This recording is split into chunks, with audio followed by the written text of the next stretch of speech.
नमस्कार आप सभी लोगों को। आइए पाठ संख्या 48 की बात करते हैं। फलित ज्योतिष में हमने ग्रहों के गुण और स्वरूप को ही अभी यहाँ पर समझने का प्रयास कर रहे हैं। इसके पूर्व में हमने ग्रह के राशियों के बारे में जाना, राशियों का ग्रह और राशियों का गुण और स्वरूप समझा। अब यहाँ पर हम क्या समझ रहे हैं? ग्रहों के गुण स्वरूप। इस पाठ में नैसर्गिक ग्रह शुभ अशुभ कैसे होते हैं इसी की चर्चा करेंगे। तो आइए, उम्मीद करते हैं। देखिए, गुरु, अब यहाँ पर नैसर्गिक देखा जाए तो गुरु किसका कारक है? संतान का कारक है। ठीक। फिर सुख का कारक, हमने आपको पूर्व में बताया कि गुरु सुख का कारक, संतान का कारक, और ये नैसर्गिक जो है शुभ ग्रह है। हम इसको आपको पढ़ाए हैं कि नैसर्गिक ये ग्रह शुभ ग्रह है। अब बात सूर्य की कर रहे हैं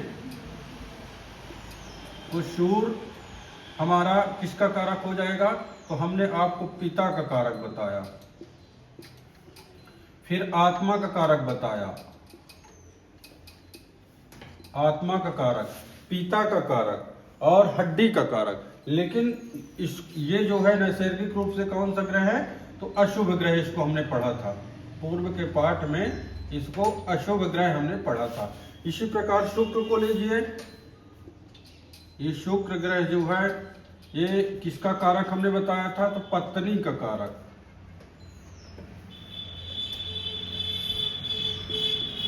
पत्नी का कारक हमने आपको बताया था, और कामनाओं का कारक,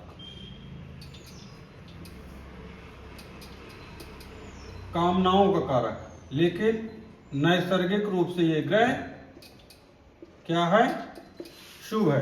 अब हम इसको पत्रिका में किस प्रकार चेक करेंगे यही बताने का हम आपको प्रयास कर रहे हैं। उम्मीद करते हैं कि पाठ को अगर क्रमबद्ध तरीके से आप पढ़ते होंगे तो आपको ज्यादा समझ में आएगा। तो आइए, मेष लग्न की हम पत्रिका बना रहे हैं। क्या होता है कि पूर्वी क्षितिज में जिस जातक का जब जन्म होता है तो पूर्वी क्षितिज में जो राशि उदय होती हुई प्रतीक दे वही राशि लग्न बनती है। ये हमने आपको पूर्व में पढ़ाया है कि जातक का जब जन्म होता है, जिस जातक का जन्म होता है और पूर्वी क्षितिज में जो राशि उदय होती हुई प्रतीक हो वही हमारी जो है इस चार्ट का लग्न बन जाएगी। माना कि हमने मेष लग्न आ गई तो पहला, दूसरा, तीसरा, यानी कि मेष, वृष, मिथुन, कर्क, सिंह, कन्या, तुला, वृश्चिक, धनु, मकर, कुंभ, मीन, ये हमारा चार्ट तैयार हो गया। अब हम इसको जानते हैं कि ये योगकारी है। इसको हमने क्या पढ़ा था? त्रिकोण को हमने योगकारी पढ़ा था। योगकारी, योगकारी पढ़ा था हमने। योगकारी हमने बताया था कि त्रिकोण के स्वामी सदैव शुभ ही रहेंगे क्योंकि योगकारी हैं। और केंद्र को क्या पढ़ा था? शुभ पढ़ा था। लेकिन ये अपनी शुभता कायम रखने में सक्षम नहीं होते, हमने ये भी पढ़ा था। ये चार जो केंद्र हमारा होता है, पहला, चौथा, सातवां और दसवां, ये शुभता कायम करने में सक्षम नहीं होता है। इस स्थान को हमने दुख अशुभ पढ़ा था, अशुभ। तीसरा टाय को हमने अशुभ पढ़ा था और ये सदैव ही अशुभ रहेगा। ये सदैव ही जो है अशुभ रहेगा।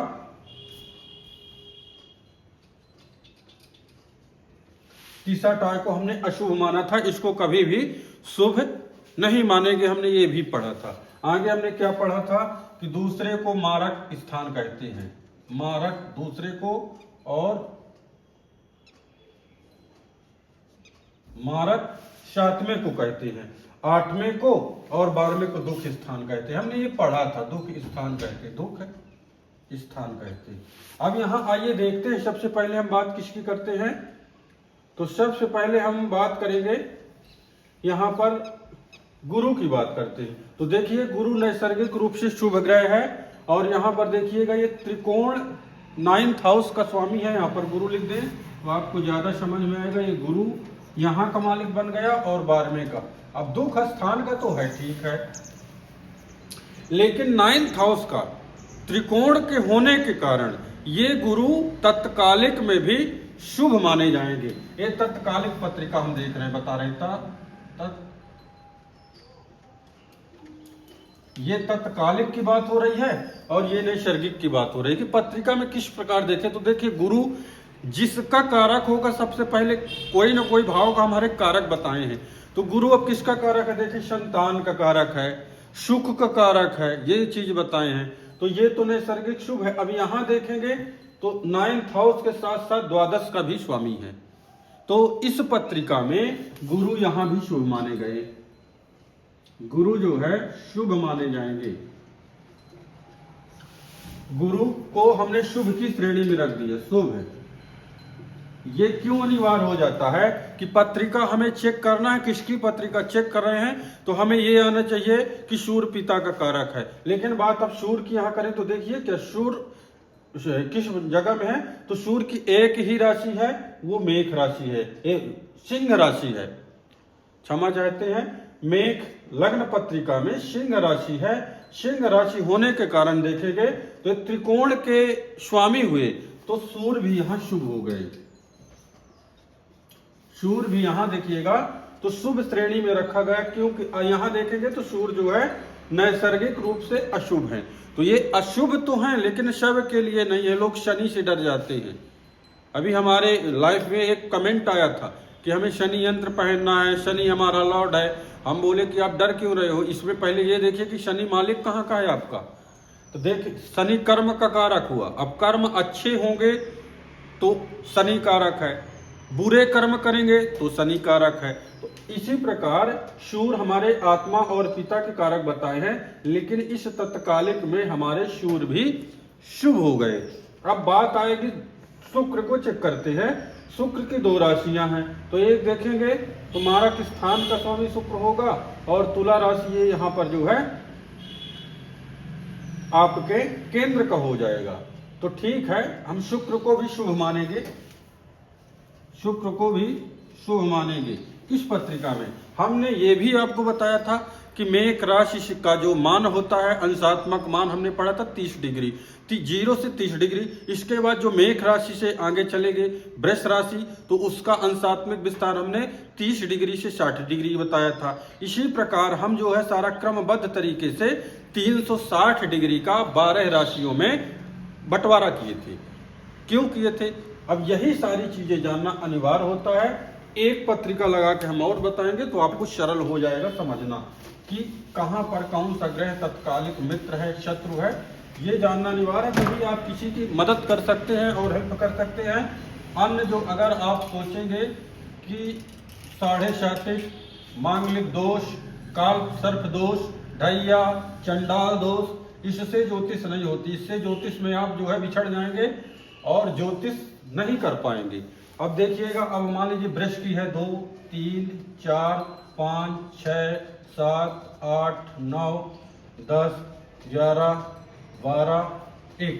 अब हम जो है इस पत्रिका में जानते कि शुक्र लग्नेश हो गया, तो 2 राशियां हैं। तो देखेंगे शुक्र लग्नेश, लेकिन लग्नेश है लेकिन ये त्रिकोण का स्वामी होने के कारण शुक्र यहाँ पर शुभ माना जाएगा, शुक्र शुभ माना जाएगा। अब देख लीजिएगा चंद्रमा को क्या आप मानेंगे, ये पक्षवली जो है शुभ होते हैं, कहते हैं कि पक्षवली शुभ है, शुभाशुभ है। तो यहाँ पर देखें चंद्रमा की एक ही राशि है, तो चंद्रमा को हम अशुभ मानेंगे, ये चंद्रमा हमारा अशुभ में आएगा। बात अगर आप बुध की कर लीजिए तो देखिए बुध शुभ के साथ शुभ है, अशुभ के साथ अशुभ है। अगर यहाँ कोई ग्रह रखेंगे तो आप विचलित हो जाएंगे, समझ में नहीं आएगा। अभी खाली चार्ट समझिए, फिर ग्रह रख के आगे हम आपको बहुत अच्छी जानकारी देंगे। तो ये बुध यहाँ का भी स्वामी हुआ मारक का, लेकिन एक राशि कन्या इसकी त्रिकोण में है, तो हमारा बुध भी शुभ हो गया। बात देखिए मंगल की करिए, तो मंगल देखिए दुख स्थान का एक मालिक है, एक केंद्र का है। तो मंगल नैसर्गिक रूप से आपका क्या है, अशुभ है, लेकिन ठीक है ये एक प्रकार से भी शुभ ही इसको मंगल को भी मानेंगे हम। अब इसके बाद देख लीजिएगा आप गुरु को देखिए, तो गुरु अब यहाँ पर जो है अशुभ, यानी कि इसको हम कभी शुभ नहीं मानेंगे, और एक राशि इसकी दुख में है, तो गुरु को यहाँ हम अशुभ की श्रेणी में रखेंगे। गुरु भी हमारा अशुभ राशि में हो गया। तो जब इस प्रकार पत्रिका चेक करेंगे तो आपको बहुत आनंद आएगा। उम्मीद करते हैं कि पाठ को देखते रहिए, क्रमबद्ध तरीके से चैनल को लाइक सब्सक्राइब करिएगा, और आपको क्रमबद्ध तरीके से पाठ दिए जाते हैं। अगले पाठ में पुनः बताएंगे, तब तक के लिए नमस्कार।